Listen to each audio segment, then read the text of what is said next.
इस कहानी की शुरुआत में हमें बताया जाता है कि हजारों साल पहले जब इंसान और डेमन खुशी से साथ रहा करते थे, उसी समय फॉक्स कबीले की रानी जिसका नाम नाइन टेल था, उसने अपने राजा के अयोग्य होने का फायदा उठाया और सभी फॉक्स डेमन के साथ मिलकर इंसानों को मारने लगी, क्योंकि वो इंसानों को मारकर पूरी पृथ्वी पर फॉक्स डेमन का राज कायम करना चाहती थी। नाइन टेल को ऐसा करता देख जिंगसू हाल के मास्टर, जो कि सारे देवताओं के भी मास्टर थे, उन्होंने अपनी सेना को नाइन टेल को रोकने के लिए भेजा और मास्टर के इस सेना का नेतृत्व कर रहे थे जियांग जियो, जो मास्टर के सबसे होनहार शिष्य में से एक थे। इसके बाद जियांग जियो और नाइन टेल की सेना के बीच में एक खतरनाक युद्ध हुआ, लेकिन जियांग जियो ने किसी तरह नाइन टेल को पकड़ लिया और उसे मास्टर को सौंप दिया। इसके बाद हम जियांग जियो को देखते हैं, जो पृथ्वी के उत्तरी ध्रुव पर बर्फीले इलाके में बैठा होता है। दरअसल जब जियांग जियो ने नाइन टेल को पकड़ा था तो उसकी बहादुरी से खुश होकर मास्टर ने उसे जिंगसू हाल का नया मास्टर बनाने की इच्छा जाहिर की। लेकिन जब जियांग जियो जिंगसू हाल पहुंचा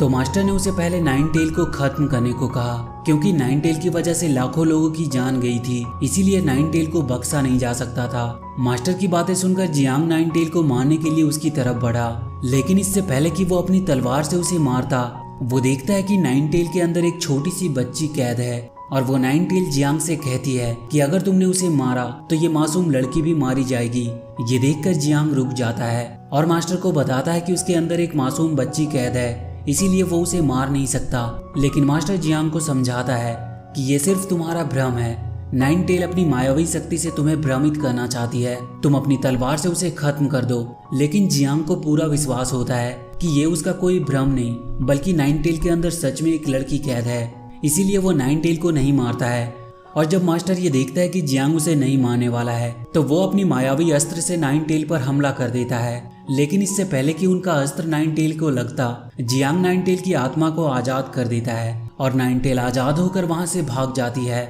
ये देखकर मास्टर बहुत दुखी होता है और वो जियांग से उसकी पावर छीनकर उसे उत्तर के बर्फीले इलाके में रहने के लिए भेज देता है। और तब से लेकर आज तक जियांग इसी जगह पर रहता है। यहाँ पर जियांग के साथ उसका दोस्त लियो और उसका पेट फोरलेग भी रहता है, जो जियांग के जिंगसू हाल के बाहर निकालने के वक्त ही ये दोनों उसके साथ आ गए थे। यहाँ पर जियांग का दोस्त उसे हमेशा समझाता रहता है कि उसने जो उस दिन देखा था वो सिर्फ उसका एक भ्रम था, इसीलिए वो वापस चलकर मास्टर से माफी मांग ले, वो उसे जरूर माफ कर देंगे। लेकिन जियांग वापस वहां जाने के लिए तैयार नहीं होता है, क्योंकि उसे अभी भी पूरा विश्वास होता है कि जिस लड़की को उसने नाइन टेल के अंदर देखा था वो कोई उसका भ्रम नहीं बल्कि वो सच में थी, और वो अपनी बात को साबित करना चाहता है। अब एक दिन जब जियांग एक बार में जाता है तो वहां पर उसे एक लड़की मिलती है जिसको जियांग ने नाइन टेल के अंदर देखा था। उस लड़की को देखकर जियांग पूरी तरह से हैरान हो जाता है। वो लड़की अपना नाम जोई बताती है, जो एक जगह की तलाश में वहां आई होती है जहां पर काले फूल खिलते हैं। यहाँ पर किसी को नहीं पता होता है कि काले फूल कहाँ खिलते हैं,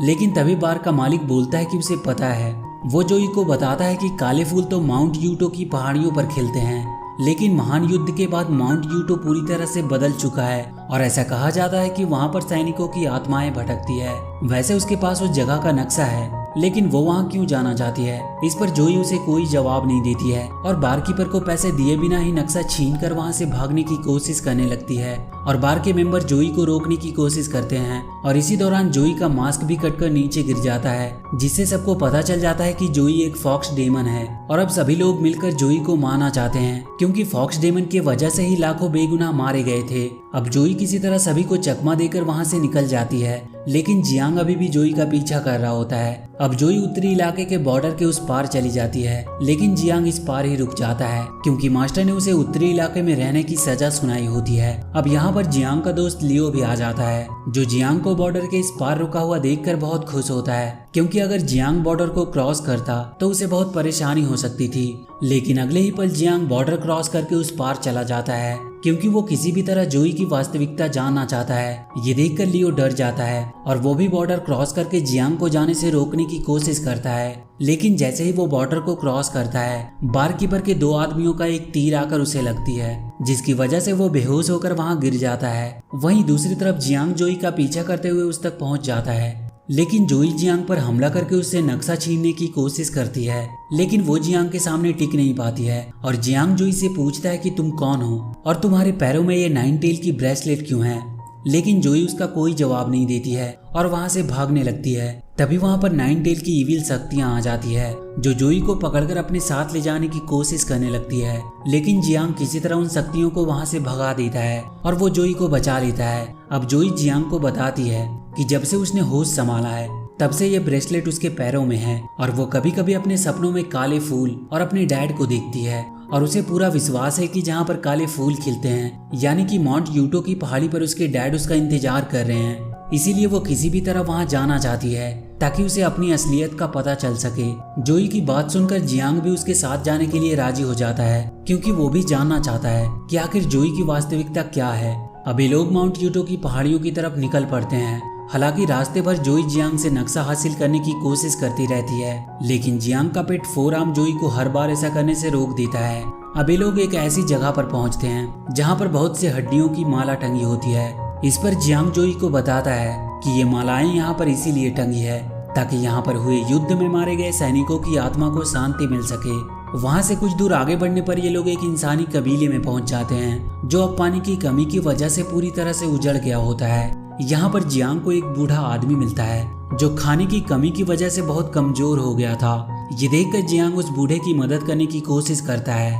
लेकिन जब वो आदमी जोई को देखता है तो वो उसके ऊपर हमला कर देता है क्योंकि जोई एक फॉक्स डेमन होती है और उसी की वजह से उसका पूरा कबीला मारा गया था। ये देखकर जोई भी उसके ऊपर हमला करने के लिए तैयार हो जाती है, लेकिन जियांग किसी तरह से उन दोनों को रोकता है और जब वो बूढ़े आदमी की मदद कर रहे होते हैं तो उस मौके का फायदा उठाकर जोई मैप लेकर वहां से निकल जाती है और इधर जियांग उस बूढ़े आदमी को बचा भी नहीं पाता है और वो मरते मरते जियांग को बता कर जाता है कि माउंट यूटो की पहाड़ियों पर नाइन टेल है। इसके बाद हम जोई को देखते हैं जो मैप लेकर भागते भागते मुर्दों के घाटी में आ जाती है और जब जोई के खून की बूंदें जमीन पर गिरती है तो मुर्दों की आत्माएं जागृत हो जाती है और वो एक बड़े से डेमन में बदलकर जोई के ऊपर हमला कर देते हैं। लेकिन इससे पहले कि वो जोई को मारते वहां पर जियांग फोर लेग के साथ आ जाता है जो उस डेमन को रोकने की कोशिश करता है, लेकिन वो डेमन बहुत ज्यादा पावरफुल होता है। इसीलिए जियांग जोई को फोर लेग को लेकर वहां से निकल जाने को कहता है, लेकिन फोर लेग जियांग को अकेला छोड़कर जाने के लिए तैयार नहीं होता है और वो भी जियांग की तरफ से लड़ने लगता है। ये सब देखकर जोई भी जियांग और फोर लेग के साथ मिलकर लड़ने लगती है और ये लोग मिलकर किसी तरह उस डेमन को वहां से भगा देते हैं। फोर लेग अब जोई का अच्छा दोस्त बन जाता है क्योंकि जोई ने उनके साथ मिलकर उस मॉन्स्टर को हराया होता है। अब रात में जोई को एक सपना आता है जिसमें वो देखती है कि युद्ध की वजह से वीरान पड़े कबीले में एक लड़का भूख से तड़प रहा था और जब जोई उस लड़के को अपना खाना देती है कि तभी वहाँ पर उस लड़के के पिता आ जाते हैं जो जोई को फॉक्स डेमन समझकर अपने लोगों के साथ मिलकर उस पर हमला कर देते हैं। तभी जोई की नींद खुल जाती है। इसके बाद वहाँ से मायावी पक्षी गुजरते हैं जिन्हें देखकर जोई पूरी तरह से हैरान होती है कि तभी वहाँ पर जियांग का दोस्त लियो भी आ जाता है जो जोई को देखकर उसके ऊपर हमला कर देता है क्योंकि उसे लग रहा होता है कि जोई एक बुरी फॉक्स डेमन है जिसने जियांग को अपने कब्जे में कर रखा है। लेकिन फोर लेग लियो को रोकने की कोशिश करता है जिसकी वजह से वो वहाँ से दूर जाकर गिरता है। ये देखकर जोई फोर लेग के पीछे जाती है और जियांग लियो को रोकने की कोशिश कर रहा होता है। अब जोई फोर लेग को ढूंढते ढूंढते एक अंधेरी घाटी में आ जाती है जहाँ पर उसे एक ब्लैक फूल दिखाई देता है और तभी उसे उसके पिता की आवाज सुनाई देती है और जब वो उस आवाज को फॉलो करते हुए आगे बढ़ती है तो वहाँ पर उसके पिता नहीं होते हैं बल्कि वहाँ पर शादियों का देवता होता है जो जोई को कैद कर लेता है। वो जोई को बताता है कि जो आवाज तुम्हें सपने में सुनाई देती है वो आवाज उसके पिता की नहीं बल्कि उसकी थी। वो उसे ये भी बताता है कि वो पिछले जन्म में उसकी पत्नी थी और अगर वो उसके पैर के ब्रेसलेट को तोड़ देता है तो वो अपनी पत्नी को वापस पा सकता है। इसके बाद वो जोई के पैरों के ब्रेसलेट को तोड़ने लगता है जिसकी वजह से उसे काफी दर्द हो रहा था और जोई के अंदर जो नाइन टेल की पावर होती है वो उससे बाहर आने लगती है और तब तक जियांग भी लियो के साथ वहां पर पहुंच जाता है और जब वो जोई के अंदर से नाइन टेल की पावर को निकलते हुए देखता है तो वो समझ जाता है कि जोई के अंदर भी नाइन टेल की विल पावर है, इसीलिए वो उसे मारने के लिए आगे बढ़ता है। लेकिन वो जोई की मासूमियत को देखकर ऐसा नहीं कर पाता है और तभी वहां पर नाइन टेल की विल पावर आ जाती है जो जोई को अपने साथ लेकर जाने लगती है। ये देखकर जियांग और लियो उसका पीछा करने लगते हैं। ये लोग जोई का पीछा करते करते एक गुफा में पहुंच जाते हैं जहां पर नाइन टेल होती है जिसने जोई को बंदी बना रखा होता है। नाइन टेल को देखकर जियांग पूरी तरह से हैरान होता है क्योंकि मास्टर ने तो अपनी मायावी अस्त्र से नाइन टेल को मार दिया था। यहाँ पर नाइन टेल जियांग को बताती है कि बेशक उसके मास्टर ने उसके शरीर को खत्म कर दिया था लेकिन जियांग ने जब उसकी मायावी जाल में फंसकर उसकी आत्मा को आज़ाद किया था तो उसकी आत्मा ने अपनी पावर से एक नई बॉडी बना ली थी। यहाँ पर नाइनटेल जियांग को ये भी बताती है कि जब जोई की शादी होने वाली थी तभी मास्टर ने नाइनटेल को जोई के बॉडी के अंदर कैद कर दिया था और उसके पैरों में मायावी ब्रेसलेट पहना दिया था। और यही वजह थी कि जब जियांग नाइनटेल को मारने के लिए आगे बढ़ा था तो उसके अंदर जोई दिखी थी, क्योंकि उस समय जोई और नाइनटेल एक ही बॉडी में कैद थी। जियांग और लियो मिलकर बहुत मुश्किल से किसी तरह जोई को नाइनटेल की बॉडी से अलग करने की कोशिश कर रहे थे कि तभी वहां पर फोरलेग अपने रियल फॉर्म में आ जाता है जो नाइनटेल पर हमला कर देता है और जियांग जोई के साथ लियो को उड़ाकर वहां से ले जाता है। हालांकि नाइनटेल उसे रोकने की पूरी कोशिश करती है लेकिन इसका कोई फायदा नहीं होता है। अब फोरलेग इन लोगों को नाइनटेल से बचा तो लेता है लेकिन खुद नाइनटेल की वार से बहुत जख्मी हो गया था जिसकी वजह से उसकी मौत हो जाती है। ये देखकर जियांग और जोई बहुत दुखी होते हैं। फोरलेग की सोल आखिरी बार जोई और जियांग से मिलती है, इसके बाद वो हवा में कहीं गायब हो जाती है। अब जियांग के मन में कई सवाल होते हैं, जैसे कि मास्टर ने नाइनटेल को एक बेगुनाह बच्ची की बॉडी में कैद क्यों किया, और जब जियांग ने मास्टर को बताया था कि नाइनटेल की बॉडी में एक छोटी बच्ची कैद है तो उन्होंने ऐसा क्यों कहा कि ये सिर्फ उसका भ्रम है, और मास्टर नाइनटेल के साथ इस बेगुनाह बच्ची को क्यों मारना चाहता था। अपने इन सवालों का जवाब जानने के लिए जियांग मास्टर के पास पहुंचता है और वो उससे पूछता है कि जब उसे पता था कि नाइनटेल की बॉडी के अंदर एक मासूम बच्ची कैद है तो उसने उसे मारने को क्यों कहा। इस पर मास्टर बोलता है कि लाखों जिंदगियों को बचाने के लिए एक जिंदगी की बलि देना कोई मायने नहीं रखता। लेकिन जियांग मास्टर की बातों से सहमत नहीं होता है और वो कहता है कि लाखों जिंदगियां एक नदी की तरह है तो एक जिंदगी पानी की एक बूंद की तरह है, लेकिन दोनों ही एक समान है। और अगर वो एक पानी की बूंद को नहीं बचा सकता तो वो पूरी नदी को कैसे बचा सकता है। वो कभी भी एक ऐसा मास्टर नहीं बनना चाहेगा जो एक जिंदगी को ना बचा सके। जियांग की बातें सुनकर मास्टर उसे बताता है कि अगर एक बार किसी के पैरों में मैजिकल ब्रेसलेट लगा दिया गया तो वो इस जन्म में उसकी बॉडी से अलग नहीं हो सकता। इसके लिए उस इंसान को दूसरा जन्म लेना पड़ेगा। मास्टर की बातें सुनकर जियांग जोई को लेकर लियो के साथ दूसरे जन्म के दरवाजे के पास पहुंच जाता है ताकि वो जोई को दूसरे जन्म के चेंबर में डालकर उसको दूसरा जन्म दे सके,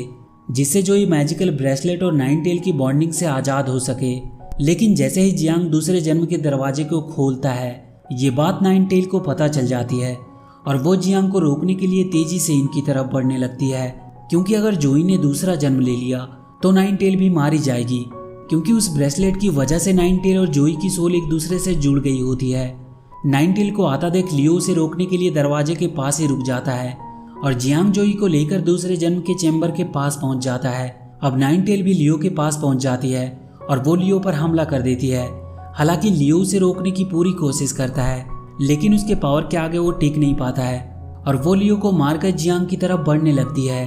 वहीं हम जियांग को देखते हैं जो जोई को दूसरे जन्म के चेंबर के अंदर भेज देता है, लेकिन इससे पहले कि दूसरे जन्म का प्रोसेस पूरा होता वहां पर नाइनटेल आ जाती है। उसे देखकर जियांग उसे रोकने की पूरी कोशिश करता है, लेकिन अपने शक्तियों के मास्टर द्वारा छीन लिए जाने की वजह से वो पहले जितना ताकतवर नहीं होता है, जिसकी वजह से वो नाइनटेल को रोकने में नाकाम होता है और नाइनटेल दूसरे जन्म के चेंबर को तोड़ देती है, जिसकी वजह से अंदर से बहुत से फॉक्स डेमन की सोल बाहर निकलती है,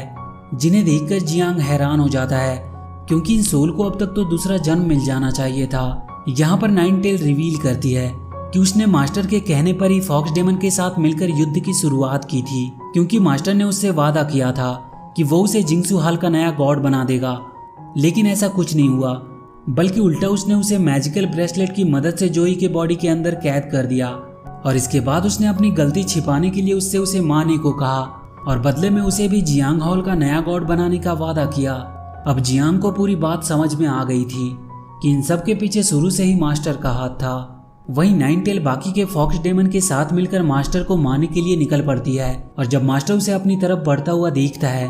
तो वो भी अपने दिव्य अस्त्र को नाइनटेल को मारने के लिए भेजता है। वहीं जियांग नाइनटेल के बॉडी के अंदर बाकी के फॉक्स डेमन के साथ फंसी हुई जोई को बाहर निकालने की कोशिश कर रहा होता है, लेकिन वो ऐसा करने में असफल होता है और मास्टर का दिव्य अस्त्र नाइनटेल के ऊपर लगता है, जिसकी वजह से नाइनटेल के साथ ही जोई और बाकी के सभी फॉक्स डेमन के सोल मारे जाते हैं। नाइनटेल के मरने के बाद ही वादे के मुताबिक जियांग को जिंगसू हाल का नया गॉड बना दिया जाता है, लेकिन जियांग गॉड बनने से खुश नहीं बल्कि जोई और अपने साथियों को ना बचाने की वजह से बहुत दुखी होता है। और जब वो जिंगसू हाल पहुंचता है तो वो मास्टर के द्वारा किए गए कामों से बहुत गुस्सा होता है क्योंकि उसे पता चल गया होता है कि मास्टर एक गॉड के भेष में एक डेमन है। इसीलिए वो अपनी शक्ति की मदद से जिंगसू हाल को ही तोड़ देता है, जिसकी वजह से मास्टर के साथ ही सारे गॉड्स और खुद जियांग भी मारा जाता है। अगले सीन में हम पहले की तरह ही एक हरे भरे पृथ्वी को देखते हैं, जहां पर हमें बताया जाता है कि जियांग के द्वारा जिंगसू हाल के तोड़े जाने के बाद हायर पावर गॉड्स ने मास्टर और उसके समर्थक गॉड्स को कैद कर लिया और जियांग के साथ ही बाकी के सभी सोल को दूसरा जन्म दिया गया और पृथ्वी को फिर से पहले जैसा ही हरा भरा बना दिया गया। इसके बाद हम फोर लेग को देखते हैं, जिसका जन्म एक डॉग के रूप में हुआ होता है और जियांग का जन्म जोई के फादर के रूप में हुआ था। और इस समय सभी लोग बहुत खुश थे और इसी के साथ ये मूवी यहीं पर खत्म हो जाती है। तो वीडियो अगर अच्छी लगी हो तो please do like and share the video and please subscribe to my channel and press that bell icon.